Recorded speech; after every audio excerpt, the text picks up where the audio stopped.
Hello students.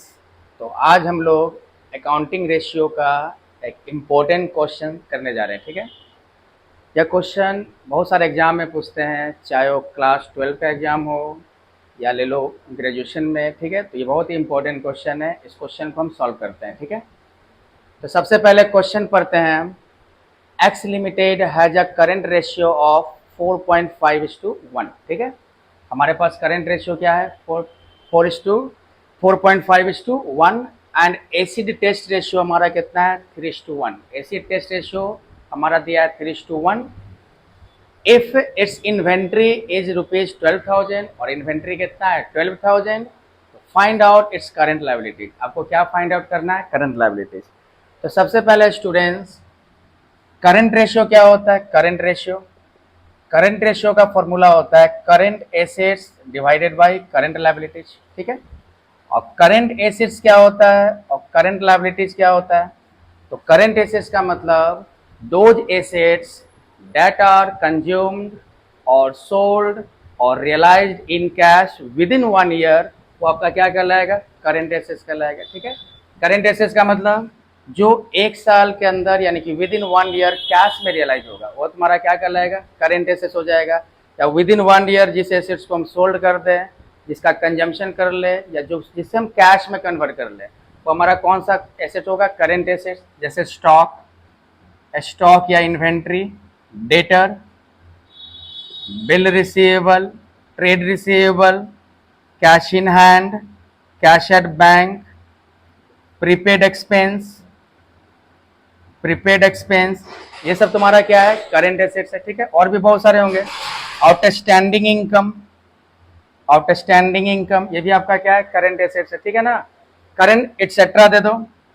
Current liabilities का मतलब वह लायबिलिटी जिसका सेटलमेंट विद इन 1 ईयर हो जाता है, मीन्स जिसको हम 1 साल के अंदर हम क्या कर दे? चुका देते हैं, पे कर देते हैं, रीपे कर देते हैं, वैसे लायबिलिटी को क्या कहते हैं? Current liabilities. करंट लायबिलिटीज में आपका क्या आ जाएगा? Creditor, bill payable, outstanding expense, advance income, फिर आ जाएगा तुम्हारा शॉर्ट टर्म लोन। तो ये सब आपका क्या हो जाएगा? करंट लायबिलिटीज में हो जाता है। ठीक है, तो जब भी हम करंट रेशियो सॉल्व करें ना, तो हमें पता होना चाहिए कि करंट एसेट्स में क्या क्या आएगा और करंट लायबिलिटीज में क्या क्या आएगा। ठीक है ना। अब एक और आता है, एक और टर्म है आपका लिक्विड रेशियो। तो लिक्विड रेशियो का फॉर्मूला होता है liquid assets divided by current liabilities. और लिक्विड रेशियो को हम लोग और भी नाम से जानते हैं। लिक्विड रेशियो को हम लोग एसिड टेस्ट रेशियो भी कह सकते हैं और उसको क्विक रेशियो भी कहा जाता है। एसिड टेस्ट रेशियो को हम लोग क्या कहेंगे? क्विक रेशियो भी कहेंगे। ठीक है, तो लिक्विड रेशियो का फॉर्मूला होगा liquid assets by current liabilities. और लिक्विड एसेट्स का मतलब क्या होता है? तो लिक्विड एसेट्स का मतलब all current assets except stock and prepaid expense, वो सारा आपका करंट एसेट्स क्या कहलाएगा? Liquid assets. Means liquid assets का फॉर्मूला क्या होगा? Current assets minus stock minus prepaid expense. इसका मतलब क्या हो गया कि सारे करंट एसेट्स में से स्टॉक और प्रीपेड एक्सपेंस को अगर हम माइनस कर दे, तो जो रिमेनिंग करंट एसेट्स होगा वो आपका क्या कहलाएगा? Liquid assets. ठीक है ना, तो ये जस्ट है क्या है? करंट रेशियो लिक्विड रेशियो का आपका एक्सप्लेनेशन था।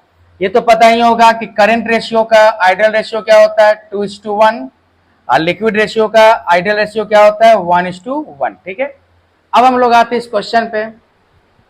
क्वेश्चन क्या है? X limited has a current ratio 4.5:1।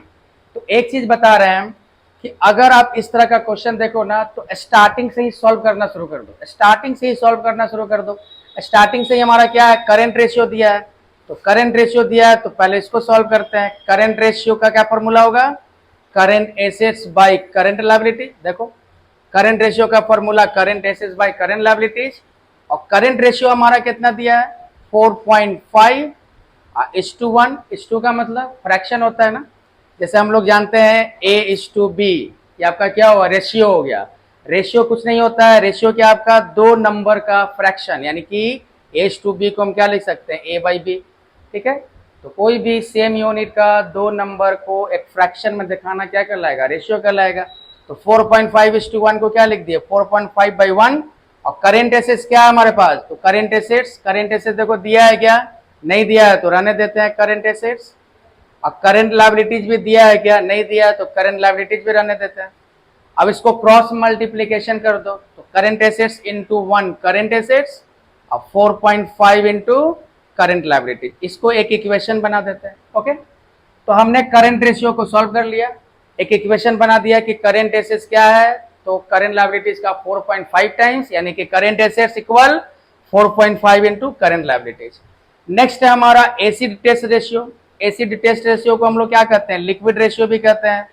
इसका फॉर्मूला क्या होगा लिक्विड रेशियो का, liquid assets by current liabilities, liquid assets upon current liabilities.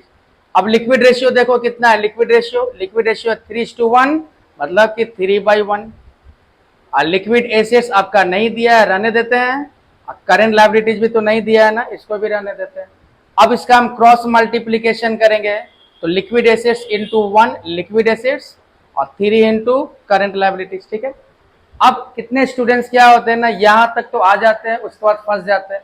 अब कुछ नहीं करना है, हम इस फॉर्मूले को लिक्विड एसेट्स को क्या करेंगे, फॉर्मूला में दिखाएंगे। लिक्विड एसेट्स का क्या फॉर्मूला है, current assets minus stock minus prepaid expense. आप लोग लिख लो लिक्विड एसेट्स का formula current assets minus stock और माइनस प्रीपेड एक्सपेंस। हमने क्या किया, लिक्विड एसेट्स का फॉर्मूला लिख लिया, current assets minus stock minus prepaid expense equal 3 current liabilities. अब यहां से आप सॉल्व कर लो, करंट एसेट्स की जगह क्या ले लो, करंट एसेट्स की जगह ले लो 4.5 करंट लायबिलिटीज, तब इससे हम करंट लायबिलिटीज निकाल सकते हैं 4.5 करंट लायबिलिटीज। और स्टॉक का मतलब इन्वेंट्री, इन्वेंट्री कितना दिया आपका 12,000। और प्रीपेड एक्सपेंस तो नहीं दिया है ना, तो प्रीपेड एक्सपेंस को 0 कर दो, या आप फॉर्मूला में प्रीपेड एक्सपेंस का यूज नहीं करोगे अगर क्वेश्चन में प्रीपेड एक्सपेंस नहीं दिया है। इक्वल क्या हो गया 3 करंट लायबिलिटीज। अब इससे हम करंट लायबिलिटीज निकाल सकते हैं ना हमारे इक्वेशन में, तो 3 करंट लायबिलिटीज को उधर ले जाओ, तो 4.5 करंट लायबिलिटीज अब माइनस 3 करंट लायबिलिटीज, और ये 12,000 आपका इधर आ जाएगा आरएचएस साइड। अब इसको सॉल्व करते हैं, 4.5 current liabilities minus 3 current liabilities कितना आ गया, 1.5 करंट लायबिलिटीज हो गया। 4.5 रुपया में 3 रुपया घटाओगे कितना आएगा, 1.5 रुपया। 1.5 करंट लायबिलिटीज इक्वल कितना हो गया 12,000। तो करंट लायबिलिटीज क्या होगा बच्चों, तो 12,000 और डिवाइडेड बाय 1.5। अब इसको आप सिंप्लीफाई करो, तो करंट लायबिलिटीज हो जाएगा आपका, करंट लायबिलिटीज 12,000 अपॉन 1.5 इक्वल 8,000। ठीक है, तो हमारा करंट लायबिलिटीज कितना आ गया, करंट लायबिलिटीज आ गया 8,000। ठीक है, तो रिक्वायरमेंट क्या था, करंट लायबिलिटीज निकालना, निकाल लिए।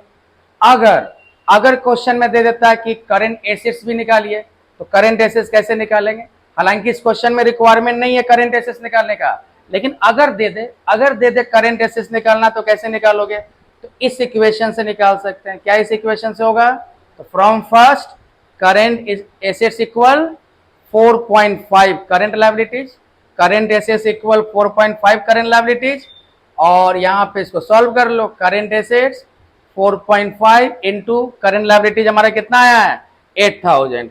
अब इसको सॉल्व कर लो, 8,000 इंटू 4.5 आपका आ गया 36,000। ठीक है ना, तो ये हमारा रिक्वायरमेंट नहीं था, बस हमने बता दिया कि अगर करंट एसेट्स भी अगर आपसे पूछा जाए तो आप इस तरह निकाल सकते हो। अब एक काम करो, तुम चेक भी कर सकते हो कि हमारे जो करंट लायबिलिटीज 8,000 या करंट एसेट्स 36,000 ये हमारा करेक्ट आंसर है या नहीं। तो कैसे चेक करेंगे, तो करंट रेशियो निकालो।